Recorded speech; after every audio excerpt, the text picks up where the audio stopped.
Man, oh man, just forget about this whole, I don't know, S-hole thing. Is anyone paying attention to a bigger hole that we're just about 4 days away from a possible government shutdown? Don't dismiss it, because I'm telling you, the way this day's been going, plan on it. Welcome, everybody. I'm Neil Cavuto. Let's go to the Washington Examiner's Susan Frankel on Capitol Hill with what once seemed unthinkable. But I don't know, Susan. I don't see much budging. Well, do you have your shutdown clock ready, Neil? I think we're going to need a couple of them. Well, this is a week of brinksmanship here on Capitol Hill. Democrats are threatening to vote against a short-term government funding bill if they're not able to get a deal on the so-called Dreamers. But there really is not a deal ready to go by Friday, so they're going to have to decide over here in the Senate if they're willing to filibuster a short-term spending bill, because the 19th is the deadline. That would mean that government funding, if it's not approved, would expire on the 20th, which is the year anniversary, of course, of President Trump's inauguration. They just don't have anything ready on immigration, so the pressure will be on because Republicans in the House will be able to pass it, send it over to the Senate where all the Republicans will support it, and that will put all the pressure on Democrats. If they vote against it, it will be on their shoulders if the government is not funded.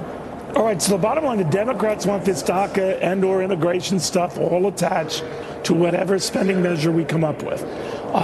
Republicans are balking at that and proposing this short-term continuing resolution. Is there any middle ground, leeway ground? What are you hearing? The only middle ground that I can predict at this point is if Democrats can save face for themselves and say that progress is being made. So this week, I expect there'll be more intense talks, and you may see Democrats coming out saying, look, we feel ground is being gained here. We're getting more of what we want. They need to save face because their base is getting very frustrated. This is the fourth short-term spending bill, and people who are in support of the Dreamers are pressuring Democrats, saying you're not going to vote for another one of these things because time is running out. There's this March deadline coming, and they claim hundreds of so-called Dreamers are losing their protected status every week. So they're being pressured from their base. However, Democrats alone would be responsible if the government shuts down. Now, you know Republicans always get blamed for this, and Democrats have had some comfort level thinking, well, if we vote against it, hey, the Republicans control Congress, they control the White House. But in this instance, I think that that is not assured that they would escape the blame. And you see President Trump tweeting today about it, where he's belittling Senator Dick Durbin about the DACA deal, but he's also saying they would be responsible because they don't support increased military funding in the spending bill, which is another issue that's holding up an accord. Yeah, I was noticing he was calling him Little Dickie Durbin.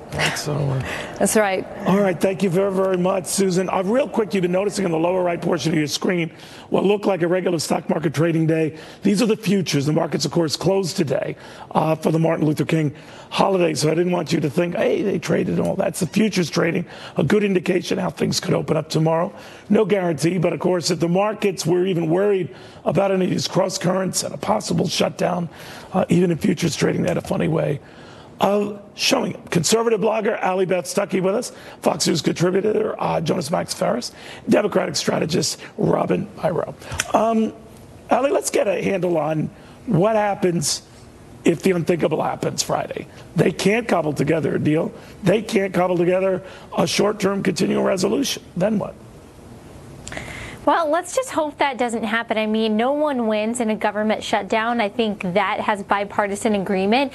Really, what's going to happen afterwards is you're going to see a lot of blame shifting like you're seeing right now. You've got the Republicans saying this is going to be in the hands of the Democrats if the government shuts down. You have Democrats saying the same thing. But the fact of the matter is that Democrats are asking for amnesty, not just for these 800,000 people that are covered by DACA, but almost 2 million illegal immigrants, and that's just not going to happen. That's why I think it truly is Democrats' fault if the government does shut down. I think that would help Republicans in the midterms, so we'll see what happens. I don't know about that. Robin, my view on this is a pox on both parties' houses if it gets to that brink. What do you say? No, I agree with you. No one benefits from that, especially politically headed into the midterms. I will say, though, that last week, we gave Donald Trump our first proposal. He shot it down. But that was just step one of a multi-step process. It wasn't a real proposal. There wasn't really anything in it good for Republicans. Go ahead, Robin. Well, Robin, finish the point. Go ahead. Yeah, just like any other deal, you come at with your highest and then you end up somewhere in the middle. So that's where we were. I expect these negotiations to continue. We're going to end up with something reasonable. I have every faith that they're going to come through within these few days, Neil. Robin, are you worried that a lot of your colleagues, by branding the president a racist or going that far, is that really right?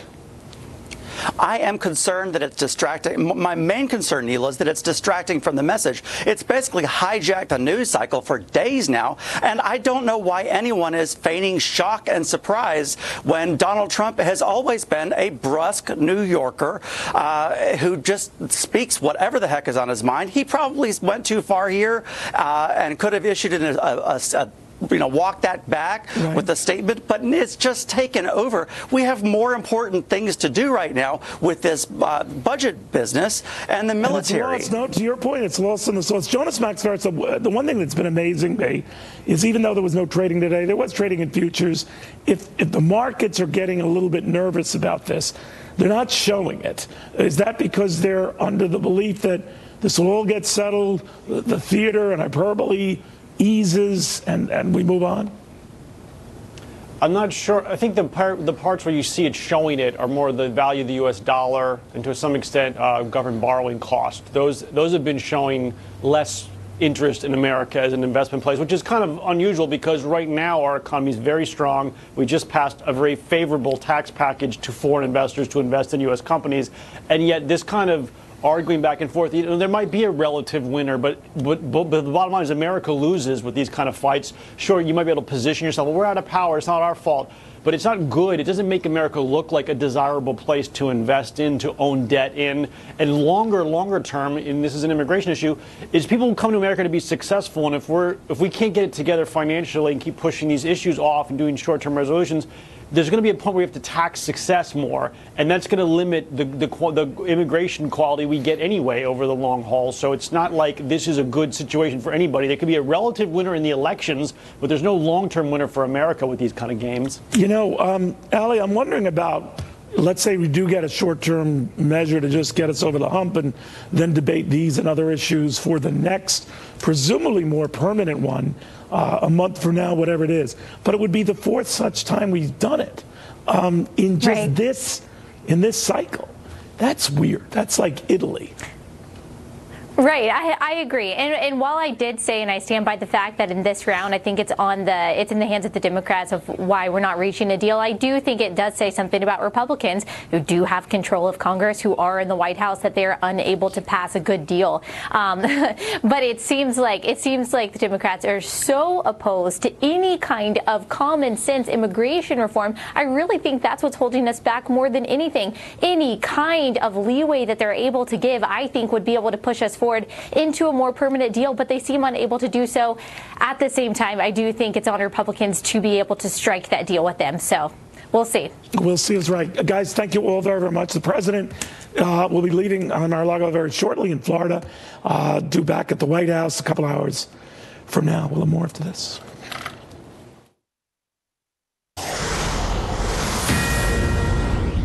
Did they say every Saturday? Welcome back, everyone. First the panic and now the fallout. The Hawaii emergency management employee who was responsible for that botched missile warning, he's been reassigned after reportedly receiving death threats, as if. Fox News Channel's Will Carr in Honolulu with more. What are we hearing, Will?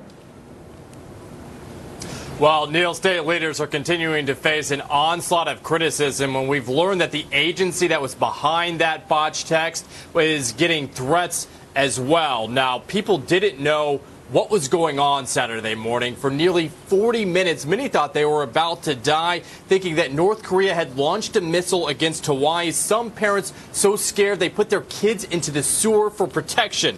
Now, the governor has apologized multiple times since, and that really seems to have resonated with President Trump. We hope it won't happen again, but part of it is that people are on edge, but maybe eventually we'll solve the problem so they won't have to be so on edge. We've learned that the mistake was the result of an employee at the Emergency Management Agency hitting the wrong button during a shift change. That employee has been reassigned while the investigation continues. I I've talked to him this morning and just encouraging him to hang in there. We need to find out what's going on, and I've advised him that we'll get ahead of this and just to hang in there. And it's hard for the residents in Hawaii to understand this, but authorities say because of a flaw in the system, it took 38 minutes from the time that first text went out to the time that a corrective text went out, letting people know this is a false alarm. As a result of all of it, there are now both state and federal investigations going on, and they want to figure out exactly what happened. They want to break it all down, Neil, so they can make sure it never happens again. That had to be the longest 30-plus minutes of a lot of Hawaiians' lives. Thank you very much, Will. All right, well, a lasting image from that false alarm, this kid being placed into a storm drain for protection, just in case. Gary B. Smith says, if this had happened in the private sector, someone would be gone long by now. We've also got Gordon Chang, author of Nuclear Showdown, and former CIA analyst Buck Sexton. So much we don't know, Buck, this much we do, that they're still assessing how this could have happened. But it happened. What do you think?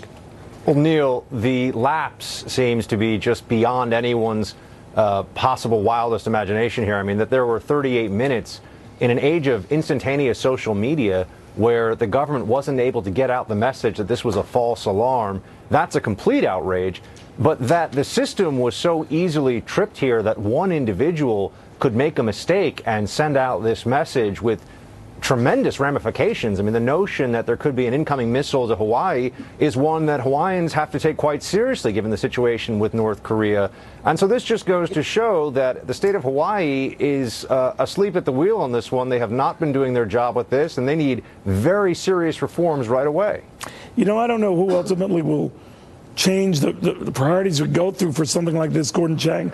I do know that if I'm Kim Jong-un in North Korea, I'm laughing my you-know-what off. Well, certainly you would, because you can see the United States is not prepared. But that was not a big secret. You know, ever since the end of the Cold War, civil defense systems have been taken down across the country. We really haven't paid that much attention to them. And so, you know, we were very lucky in a sense, Neil, because this occurred in a sparsely populated state, you know, on a Saturday, on a weekend, in daylight. Right. You know, you change any of those variables, and this could have been a tragedy of immense proportions. So at least we now understand what needs to be done. And by the way, Neil, people aren't focusing on this, but that alert was not carried on all the cell phone networks in Hawaii, and not all the sirens across the state went off. So there were problems on both sides, being tripped too easily, and when tripped, not working as it should have. Yeah, a couple of the islands were never part of this, and they were expressed concern about that. Leaving that aside, Gary, what signals is this sending to you? Well, I kind of disagree with my colleagues in a little bit. They're talking about the whole infrastructure and things like that. And I guess, you know, Gordon made some good points that needs to be fixed. But it seems pretty simple. The employee probably in his training said, look, this is the button you hit for drill.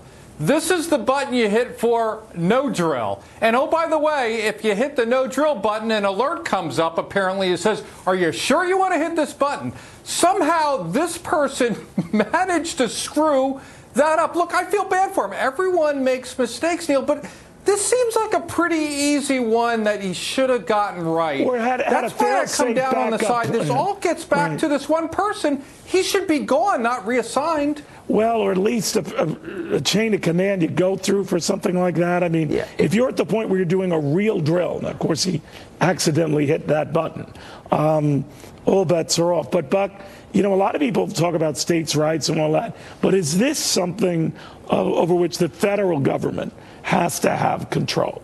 This is up to the state of Hawaii, and I think that there's no reason that the Hawaiian government can't be in charge of this and do a better job. Remember, this is about notification. No one's expecting that Hawaii is going to, on its own, be left to respond to an incoming ballistic missile. This is just about letting people in the state know what's going on. And you're comfortable with a local government handling that in that event, as long as everyone's on the same page. Yeah, with state government, I think there are important precedents here, whether we're talking about notification for natural disasters, whether it's a hurricane, tornadoes, any number of things. It's up to the state government. If they need federal help, then of course they can call for it. The governor can call in assistance from the National Guard.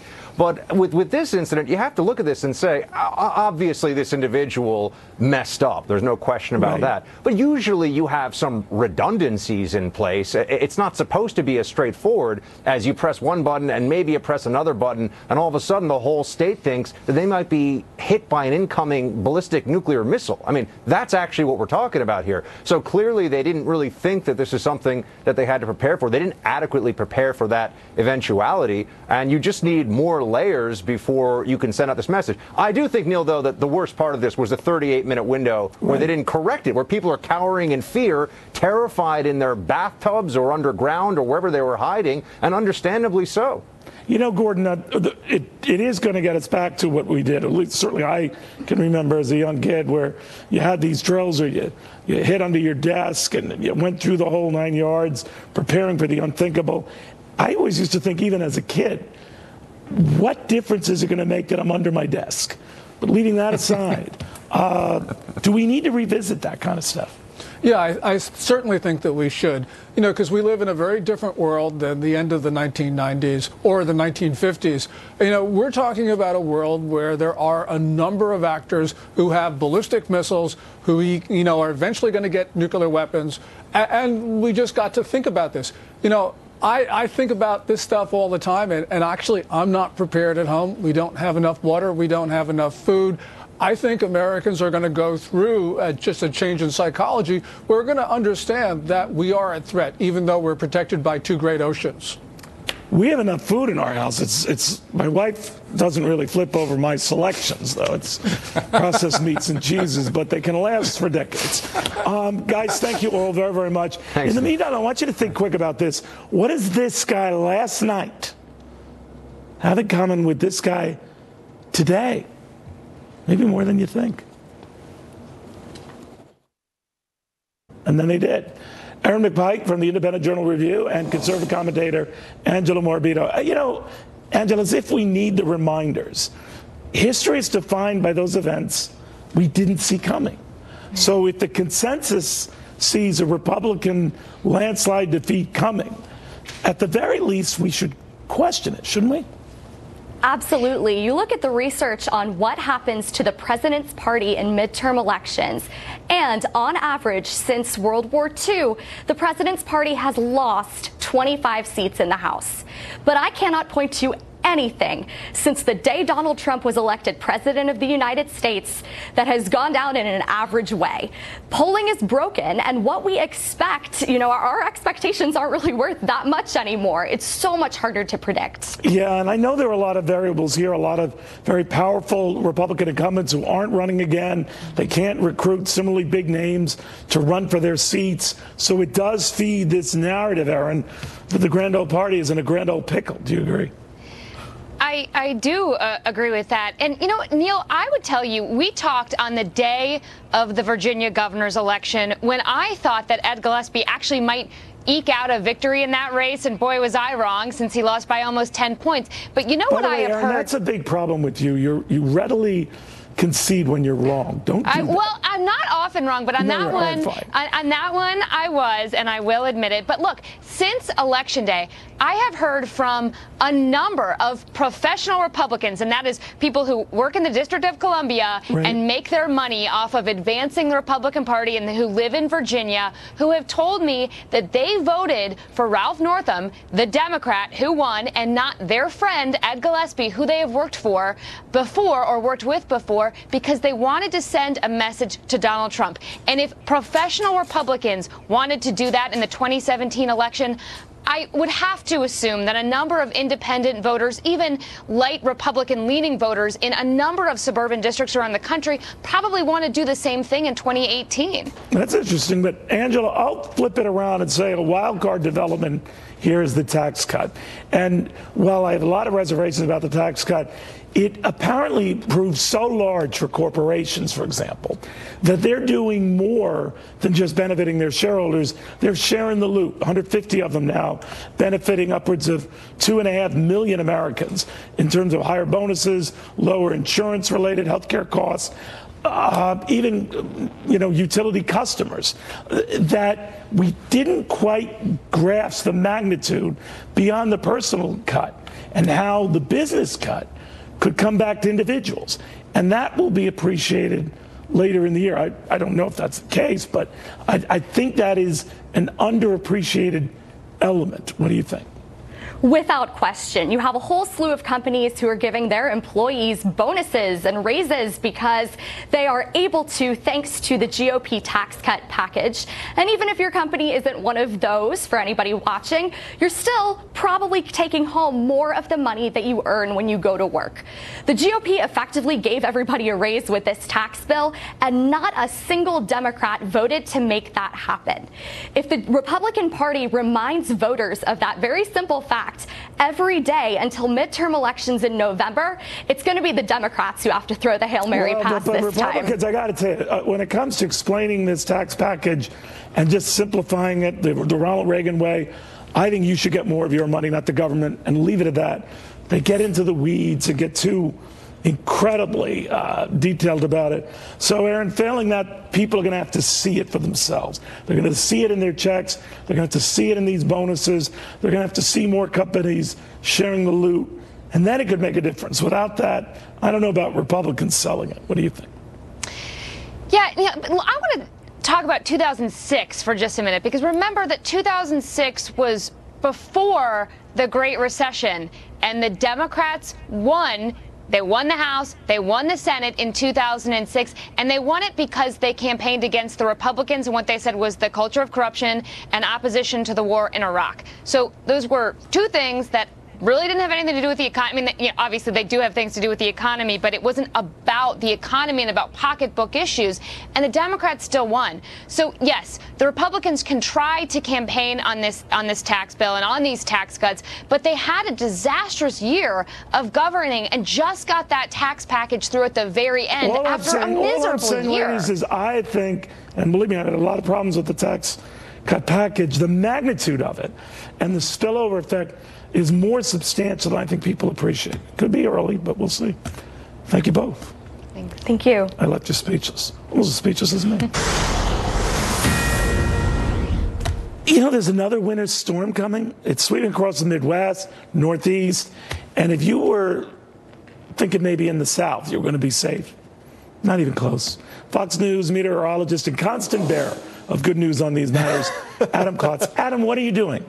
What are you doing to us? I always feel bad whenever I'm here because I can only bring bad news. They never bring me out when it's going to be gorgeous out. What we're looking at is snow again across the Midwest for now. That is eventually going to spread farther to the south. So far, we've seen a decent amount of snow running through the Ohio River Valley, now stretching back to the Ozarks. Right behind this, that is a line of cold air that's pushing in.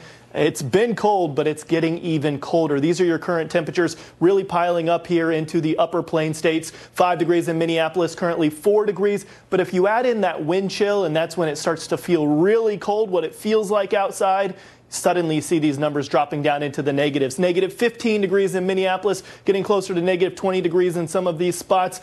This is only going to settle farther and farther to the south. So if you're south of this, that cold air is coming, and unfortunately, right along this boundary, eventually that snow is going to be on the way as well. Here's your future radar. As it begins to move this direction, you can kind of see it behind my head. We're taking you throughout today into Tuesday, eventually into Wednesday, as this entire line stretching all the way from portions of New England back down towards Texas. It continues to move. And yes, portions of the south are at least going to see some snow and some ice here over the next 48 hours. And as I said, it stretched way on back there, which is why we're seeing some of these winter storm watches, advisories, warnings, stretching all the way from portions of South Texas all the way up into New England, running up into the UP of Michigan. And some of these areas that you're looking at in this pink color, spots where you typically don't get it as bad, those are the warnings. So those are the biggest concerns, stretching you from portions of Mississippi back down into Texas, Austin, San Antonio, close to Dallas, all areas where perhaps freezing rain,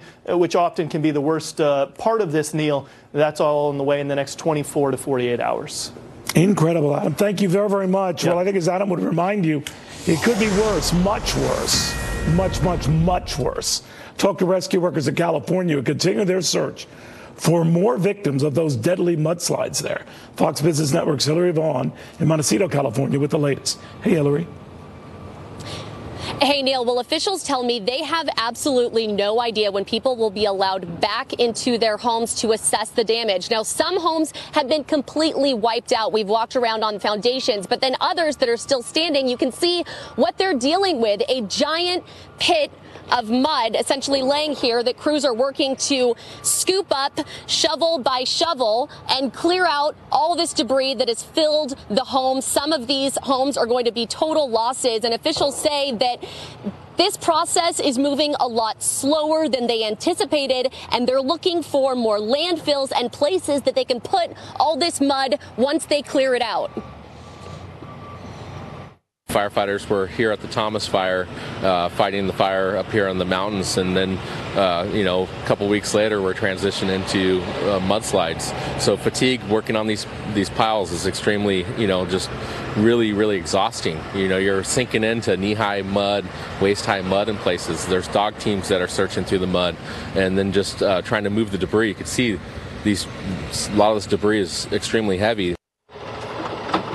So far, 65 single-family homes have been completely destroyed. Nearly 500 others have been damaged. 8 businesses have been buried under mud, and 20 also have sustained major damage. Now, only nearly 70% of the total damage still hasn't even been looked at, Neil, so they really have no idea how big of a problem or how expensive this cleanup is going to be. This deadly mudslide has also killed 20 people. 4 people are still missing. We followed a canine search and rescue team that has been searching piles of debris, desperately looking for any signs of life or human activity underneath the piles of debris in these neighborhoods. Now, communities here remain both desolate and dangerous. These are essentially a no-go zone for all residents because more rain is expected, and similar things it could be a dangerous situation if more rain's on the way, Neil. All right, Hillary, thank you very much. Hillary Vaughn in California. Meanwhile, you probably know on this Martin Luther King Day that this civil rights leader just called President Trump a racist. What would the civil rights icon have to say about that? His niece, Alveda, is next.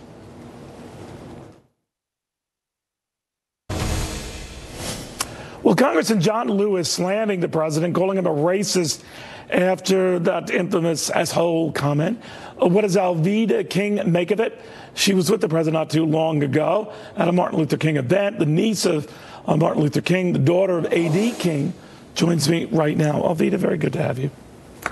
Hello, Neil, and it's wonderful to speak with you and to all of our viewers. And today is MLK Day, ML King Day. So this is just another right time to discuss this. I think of your dad, I think of your uncle, and I think of your big old family where there's a great deal of division, right? I mean, Martin Luther King's son, MLK III, of course, saying that he thinks that Donald Trump is closer to George Wallace. Other family members have said just about the same. Not you. Why not? Well, my cousin Bernice King spoke at MLK Day in Atlanta for a church service. We had a day on praying and asking God to help everybody come together in unity. She did mention that her daddy was like George, not her daddy, that Congressman Lewis was like George, was comparing George Wallace to President Trump. Let me get this straight. George Wallace was a racist who repented and began to go around and apologize for being a racist because he had been one of the worst racists in history in America. And so President Trump is being called a racist because he supposedly called something an S-hole. But from a perspective, if you look at it this way, in other nations, the president denies that he use that word. That's what I'm saying. So In all of these nations, you have corrupt leaders who just suck everything out of the country, use the money for their own greed and gain, and then the people become unhappy and want to immigrate to America because they feel as though things are better here, and that leaves the countries in a state of being something like a hellhole. I don't say the other word at all, so whether President Trump said it or not, I wasn't there, and so I can't say what he said or didn't say. I wasn't there, but I know that those nations are hurting. Not the people. The people are good people, but the corrupt leaders have made the country bad. Neil, can I share with you a quote from my uncle? I put it in my new book that's coming out tomorrow, and it's called King Truths,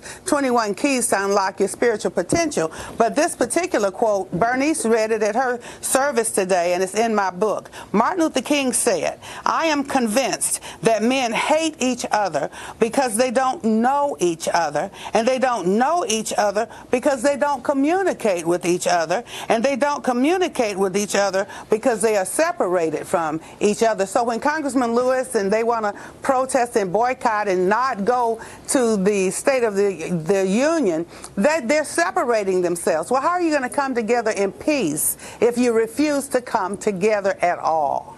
Now there are a number of, congressmen and women who do not want to go to the President's State of the Union address. What do you make of that? Well, we are praying for. I was with Bruce Lavelle, who is another member of the surrogates for President Trump, and other leaders. There were several African-American leaders who greeted Secretary of HUD, Dr. Ben Carson, today in Atlanta at the ML King Day. And so what I'm saying is that President Trump really is draining the swamp. The employment rate is going up. The unemployment rate is going down in the black communities as well. People are getting bonuses at work. Minimum wage is going up. All of that will help every community to come to have equality, one skin color, one blood, but getting equal opportunities to work and to be safe. That's what the president is doing. None of that is racist, Neil. Not any of that is racist. Dr. Alveda King, thank you very much. Thank you. All right, do any of you remember this?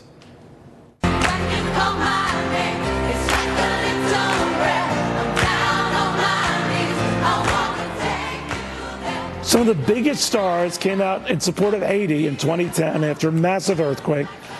A total of about $13.5 billion was raised. At last check, Haiti is still among the poorest nations in the world. 60% of the population living in poverty. None of that money getting to them. FBN's Charles Payne, the host of Making Money, has been doing some digging. Charles, good to have you. What happened? Neil, to be quite frank with you, it's still a big question mark. Now, there has been improvement. If you recall, after the earthquake, 1.5 million Haitians were homeless, living in 10 cities. Over 95% of them have been relocated. But, just the amount of money put through from U.S. aid, which $3.2 billion, that's a U.S. federal government aid, to monies promised around the world. Now, I will say that's a UN number, that $13 billion. I'm not sure. It was quote unquote earmarked, so I'm not sure how much of it ever really made it to Haiti. But it's just been a series of unaccountability. You've got 10,000 NGOs operating in Haiti. And let's face it, there's been a lot of mismanagement of that money, some deliberately, some perhaps not. But we've got a ways to go. Do you ever, as a prominent African American in your own right, and you hear the comments that are raised about the president, Martin Luther King III, saying the president deliberately chose a country like Norway that he liked because he likes white people, and not Haiti because it's all black people. What do you think of that? It's really tough because you don't want to think of the president in a certain way, and I listen. If it was. Here's the thing. These countries that he talked about, other than using the word that he used, have been described in certain ways. We know Haiti, for instance, is the poorest country in the Western Hemisphere. We know that a lot of these other countries have their problems. Now, consequently, what I find compelling is that the best and brightest of those nations often choose to leave those nations.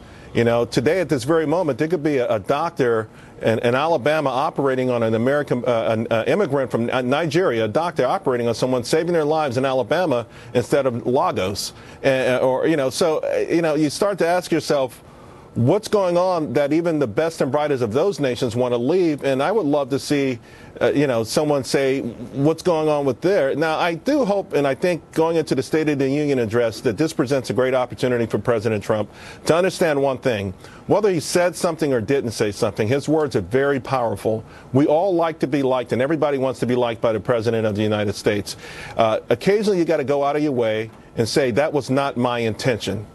Okay, and you cannot let the mainstream media and others turn you into something that you keep telling us that you're not. And it's okay, because I've hurt people's feelings, not on purpose. We all done that. We've all said things that we found out later made someone feel bad about themselves. And I think the president could do a better job with that respect, knowing that the mainstream media and Democrats are going to skewer every word that he says, in some cases words that he didn't say. So there's a responsibility on that part. But the feigned outrage that I hear, that I did not hear when I heard the quote, people clinging to their guns and their Bibles, or a basket of deplorables, you could have easily argued that those were dog whistles and racists also, but we didn't hear the same people complaining about it. It's a very good point, Charles. Thanks. Thank you very, very much. Good seeing you again, my friend Charles Payne. Thanks. Well, didn't think that Steve Bannon could tear things up even more. What do you hear what Charlie Gasparino's been discovering about what he wants to do now?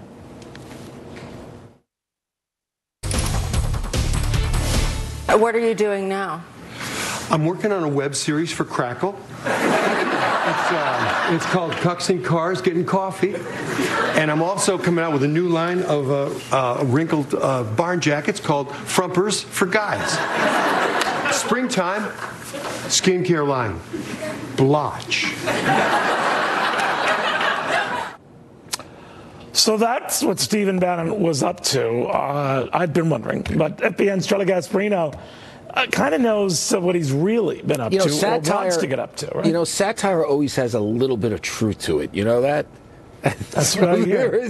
There is some truth to that. I mean, here's what we understand about Steve Bannon. As you know, he's been ousted from Breitbart after his President Trump did not like his comments, and neither did the Mercer family, one of the owners of Breitbart, the rich Mercer families, his comments that appeared in that Michael Wolff book about Don Jr. Here's what we've been learning. He is quietly plotting his return to some sort of a public life post-Breitbart. He has told friends he may possibly re-enter the news business at some time, and we should get into that in a little bit. But he's also telling friends he's thinking about creating some sort of a populist think tank that will spread ideas, the Bannon ideas, much of the same stuff you see in Breitbart. That think tank would do that. It's unclear how he's going to raise this money. As you know, these big benefactors, the Mercers, are no longer quite enamored with him anymore after the Trump book, Michael Wolff Trump book, came out. But he is talking about this, and I'll tell you one thing that I hear from close to people close to Steve Bannon. They say, okay, he may not have money from the Mercers going forward to support any of these projects he has in his head, which include getting back into the news business somehow. But he does have a very powerful friend, and his name is Peter Thiel, the internet billionaire who was a Trump supporter, and they are apparently still close, according to friends of Bannon. And what they say is, don't be surprised if Mr. Thiel doesn't finance any of this stuff, including what people were telling me close to Bannon is he'd make a possible run at buying Breitbart. That is not out of the question. People close to him tell me. Not now, probably. He's going to do this political thing, apparently, now. At least that's what he's talking. We should point out that Bannon tomorrow will be before the House Intel Committee talking about potential Russian meddling in the 2016 election. So he's got a pretty busy schedule right now. But, his post, he does have access to money and he was a former investment banker, so he knows how to raise money, and he has this connection with Thiel. And what people say is that if he wants to make a run at Breitbart, if he wants to go to Breitbart's widow and say, listen, you make X amount a year, or you make very little a year on this website, we're willing to pay you $5-10 million. Here's the financing. That could happen. That's what people close to him say. Not on his own. He'd need a Thiel or someone like that, right? He would need some people. Okay. He has a few bucks. I mean, he's been around, but Thiel likes him. That's what I hear. All right. Well, he's no Charlie Gasparino, but he has a few bucks. All right, my friend. Charlie Gasparino, more after this.